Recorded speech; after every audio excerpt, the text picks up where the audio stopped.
no, snake, put the knife down. I literally just got home from an ICU shift, and somehow my next patient is naked a snake. Let's start with the obvious. The bullet.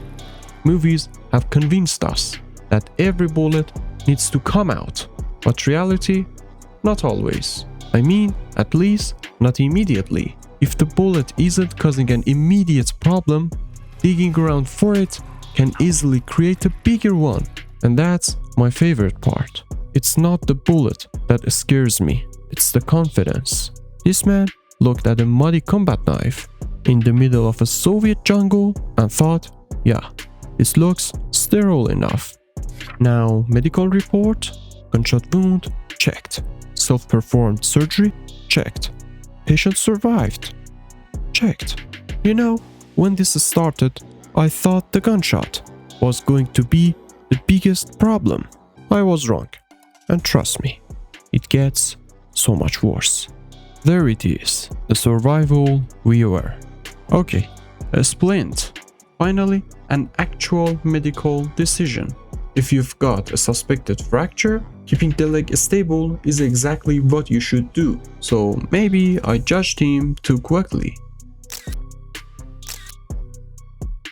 Yeah, I judged him too quickly.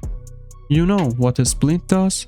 It buys you time. It keeps the injury from getting worse until you can get proper treatment. It does not unlock unlimited stamina. And that's when I realized the bullet wasn't the problem. The fracture wasn't the problem. The problem is that the snake treats every injury like it's just another loading screen. This is what confuses me. You will spend 10 minutes waiting for the perfect moment to avoid one enemy, but resting an injured leg for 5 minutes? Apparently that's asking too much. Patient update.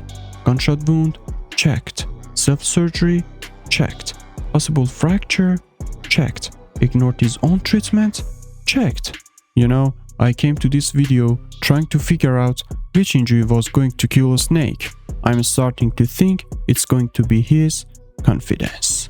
And unfortunately, the jungle isn't done with him yet. There it is again, the survival viewer. I swear, it's becoming my least favorite character. Well, that was easy. Apparently, this ointment fixes everything. Burns, pain, bad decisions. If this stuff actually existed, I'll finally get a full night's sleep.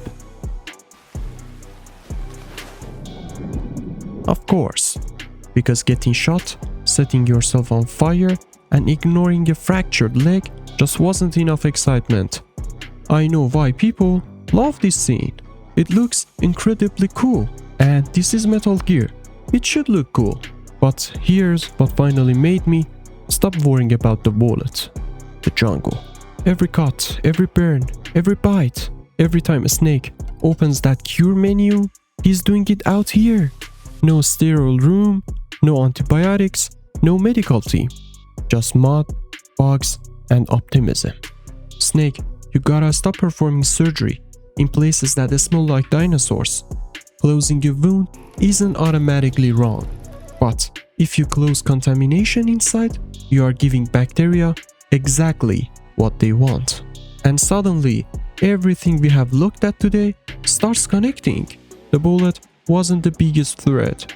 The fracture wasn't the biggest threat. Even the burns weren't the biggest threat.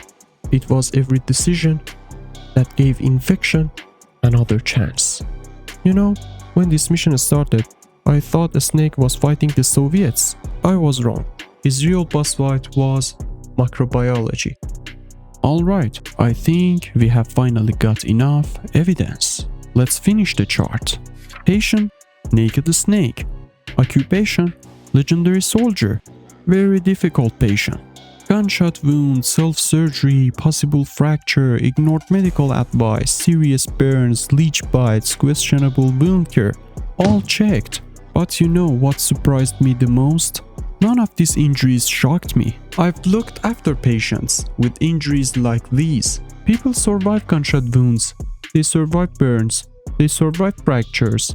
What worried me was everything that happened after. Every shortcut, every risky decision, every time a snake said, "Yeah, good enough." That's what kept making the situation worse. So, could Naked Snake actually survive Operation Snake Eater? If he walked into my ICU looking like this, I'll be very worried. But this is also why Metal Gear is fun. It isn't trying to be a medical simulator. It's trying to make you feel like the toughest soldier alive. And honestly, it succeeds. So, my final diagnosis? Outstanding soldier, questionable patient. So, if there is another game you'd like me to investigate, leave it in the comments. And if you enjoy watching an exhausted ICU nurse review gaming's worst medical decisions, subscribe to MedFrame. Apparently, fictional patients keep finding me. Stay safe and remember, your organs don't have plot armor.